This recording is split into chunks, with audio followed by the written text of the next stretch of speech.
सभी मसीही भाई बहनों को प्रभु यीशु मसीह के नाम में शालोम, प्रेज द लॉर्ड, जय मसीह की। यीशु द सेवियर मिनिस्ट्री और मैं प्रभु यीशु मसीह में आपका भाई जेम्स आप सभी का इस बाइबल अध्ययन कार्यक्रम में एक बार फिर से बहुत बहुत स्वागत करते हैं। हम अध्ययन कर रहे हैं मत्ती रचित सुसमाचार का और एक छोटी सी प्रार्थना के साथ आज के अध्ययन को हम शुरू करेंगे। हालेलुया। धन्यवाद पिता परमेश्वर, धन्यवाद करते हैं आपके अद्भुत रीति वाले प्रेम के लिए पिता, जो आपने अपने इकलौते पुत्र को देकर हम सभी पर प्रकट किया। धन्यवाद करते हैं महान पिता परमेश्वर, आपके अनुग्रह, आपके महान प्रेम, आपके तमाम स्वर्गीय और आत्मिक आशीषों के लिए। धन्यवाद करते हैं इस बाइबल स्टडी प्रोग्राम के लिए पिता, जिसके द्वारा हम आत्मिक रूप से आशीषित हो रहे हैं।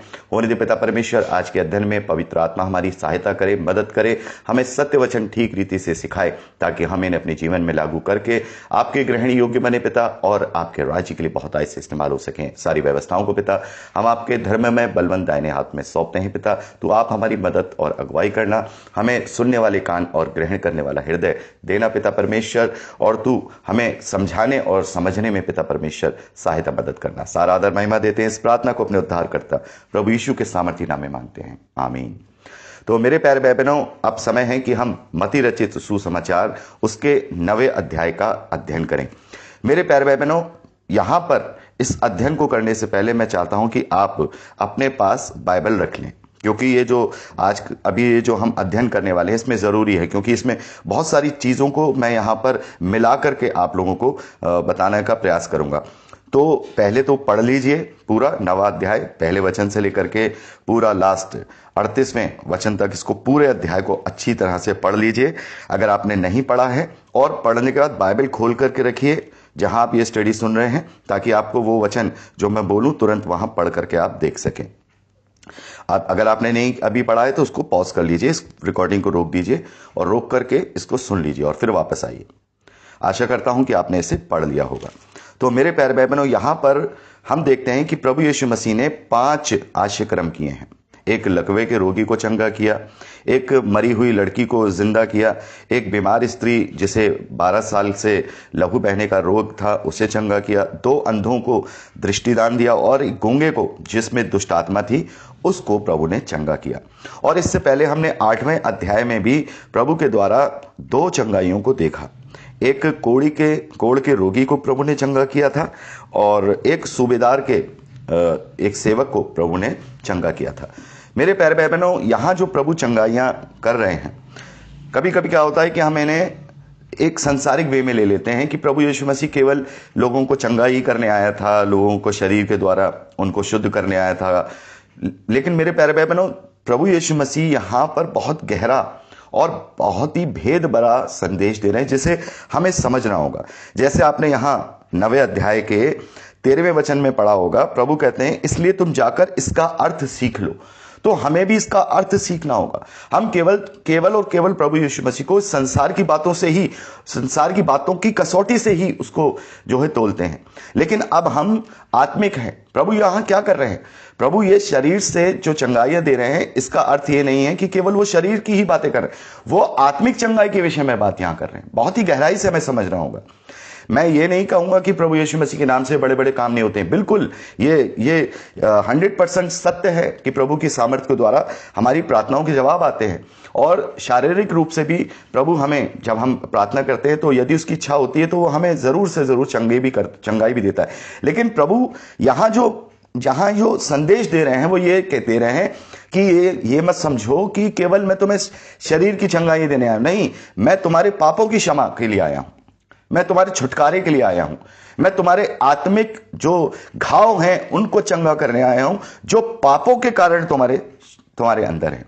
तो हम इन सब बातों को पढ़ेंगे, लेकिन सबसे पहले हम 9वें अध्याय उसके 9वें वचन से लेकर के 13वें वचन तक को यहां पढ़ेंगे और समझेंगे कि क्या हुआ है। फिर उसके बाद हम सारी बातें करेंगे। तो पहले 9वें अध्याय 9वें वचन से लेकर 13वें वचन तक यहां हम देखते हैं जो इस सुसमाचार के रचयिता हैं मत्ती प्रभु के चेले, उनके बुलाए जाने की घटना को यहां पे लिखा है। हम देखते हैं मत्ती नामक एक मनुष्य जो महसूल की चौकी पर बैठे देखा और उससे कहा मेरे पीछे हो ले, और वह उठकर उसके पीछे हो लिया।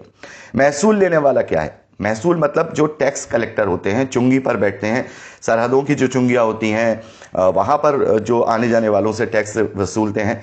और महसूल लेने वाले को जो उस वक्त जो है बहुत ही खराब व्यक्ति माना जाता था, क्योंकि महसूल लेने वाले हमेशा ज्यादातर जो है बेईमानी करते थे, इधर का उधर करते थे। लेकिन हम मती के विषय में नहीं कह सकते हैं, लेकिन प्रभु ने उन्हें जब बुलाया है तो उनके उस विश्वास के द्वारा ही बुलाया है, उस गुण के अनुसार ही बुलाया जो उनमें थे। तो उनको बहुत बुरा माना जाता था, पापियों के समान उनको माना जाता था। और हम देखते भी हैं आगे क्या होता है कि जब वह घर में भोजन करने के लिए बैठा तो बहुत सारे महसूल लेने वाले और पापी आकर यीशु और उसके चेलों के साथ उसके साथ खाने बैठे। यानी कि पूरा मजमा लगा है वहां, एक से एक बढ़कर पापी है, एक से बढ़कर जो है सामाजिक दृष्टि में बहुत ही गंदे गंदे लोग वहां पर जो हैं वहां बैठे। अब इसको देखकर फरीसी बोले, अरे तुम्हारा गुरु तो महसूल लेने वालों के साथ बैठता है और पापियों के साथ बैठता है, उनके संग क्यों खाता है। अब यहां से हमें सुनना है 12वें वचन में प्रभु कहते हैं कि भले वैद्य जो है भले चंगों के लिए नहीं परंतु बीमारों के लिए आवश्यक है। तो यहां प्रभु ने साफ स्पष्ट कर दिया है कि मैं एक वैद्य हूं, मैं एक डॉक्टर हूं, मैं एक हकीम हूं, जो आत्मिक बीमारी अर्थात जो पापों के द्वारा हम जो बीमार हैं, हमारा आत्मा में खरोच लगे हैं, घाव लगे हैं, मैं उनको चंगा करने के लिए आया हूं। यह शरीरी चंगाई तो मैं यहां कर रहा हूं ये दिखाने के लिए कि हां मैं ही वो सामर्थी हूं, वो ही मैं परमेश्वर का पुत्र हूं जिसकी तुम बाट जोड़े हो।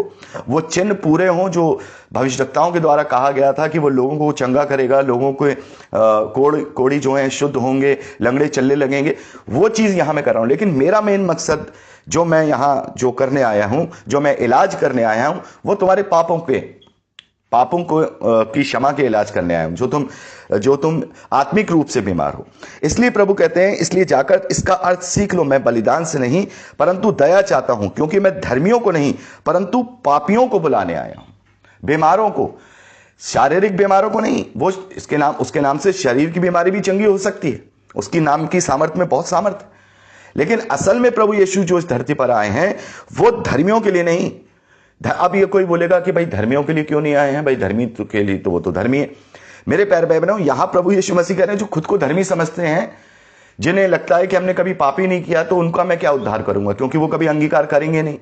हम देखते हैं कि एक स्त्री है, भी हम लूका रचित सुसमाचार में पढ़ेंगे कि उसने प्रभु यीशु मसीह के पांव को अपने आंसुओं से धुलाया और अपने बालों से पोंछा।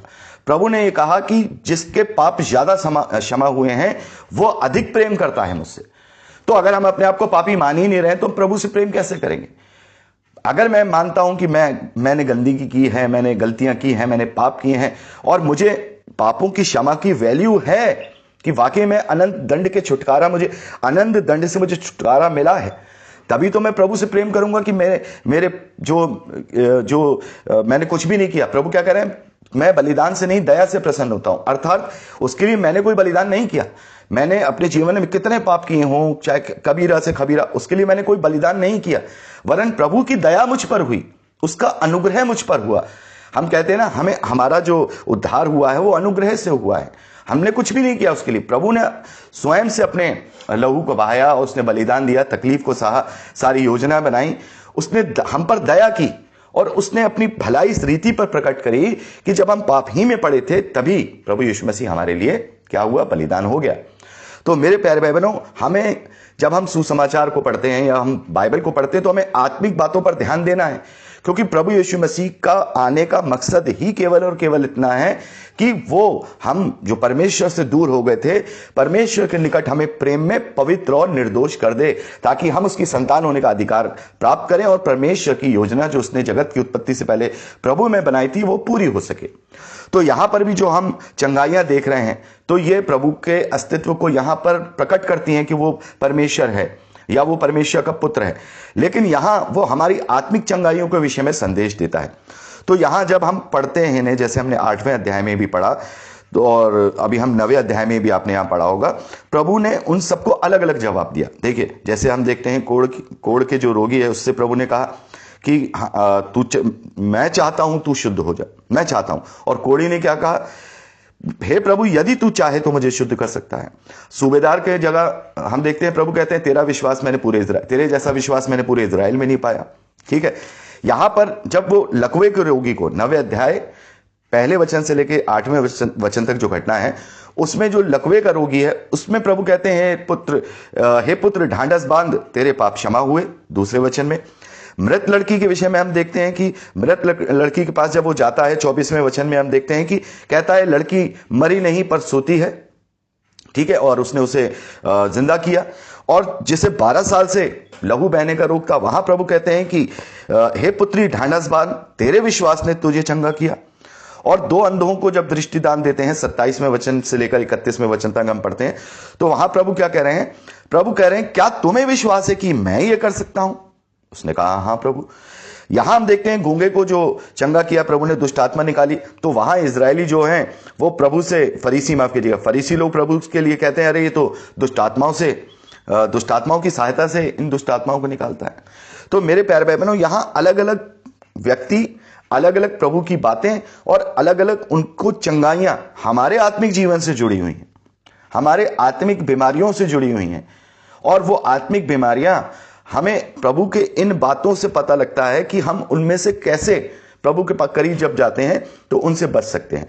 तो मेरे प्यारे भाई बहनों, यहां पर हम एक एक करके सभी बातों को जानेंगे कि वहां मूल में प्रभु ने क्या कहा और कैसे वो हमारी आत्मिक बातों से जुड़ा हुआ है। तो उपवास के विषय में यहां जो हम देखते हैं 14वें वचन से लेकर 17वें वचन तक, इसको हम बाद में पढ़ेंगे, और 35वें वचन से लेकर आगे का भी हम बाद में पढ़ेंगे। पहले हम इन सब बातों को जो यहां पर जो प्रभु ने चंगाइयां दी हैं उनके विषय में बात करेंगे। तो सबसे पहले हम देखते हैं मेरे प्यारे भाई बहनों कि जो लकवे का रोगी है वहां प्रभु यीशु मसीह कहते हैं हे पुत्र ढांढस बांध तेरे पाप क्षमा हुए, ठीक है। तो यहां पर जो मेन बात है वो अभी मैं आपके साथ डिस्कस करूंगा, लेकिन हम क्या देखते हैं कि एक लकवे का रोगी है, प्रभु कहते हैं तेरे पाप क्षमा हुए, ठीक है। यहां पर हम देख रहे हैं मृत लड़की से प्रभु कहते हैं मरी नहीं पर सोती है। और जो 12 साल से जिसे लहू बहने का रोग है वो प्रभु को केवल छू लेती है, ठीक है, और वो चंगी हो जाती है। तो यहां मैं पिछले 8वें अध्याय से हम बात करेंगे जहां कोढ़ी के रोगी को प्रभु ने शुद्ध किया है। तो कोढ़ी का रोगी जो है वो हमारे मन की अशुद्धता को दर्शाता है। अर्थात जब हम पाप में पड़े होते हैं तो हम एक तरीके से चाहे हम कितना भी नहा ले धो ले, लेकिन हम आत्मिक रूप से एक कोढ़ से ग्रस्त हैं जो हमें अशुद्ध करता है।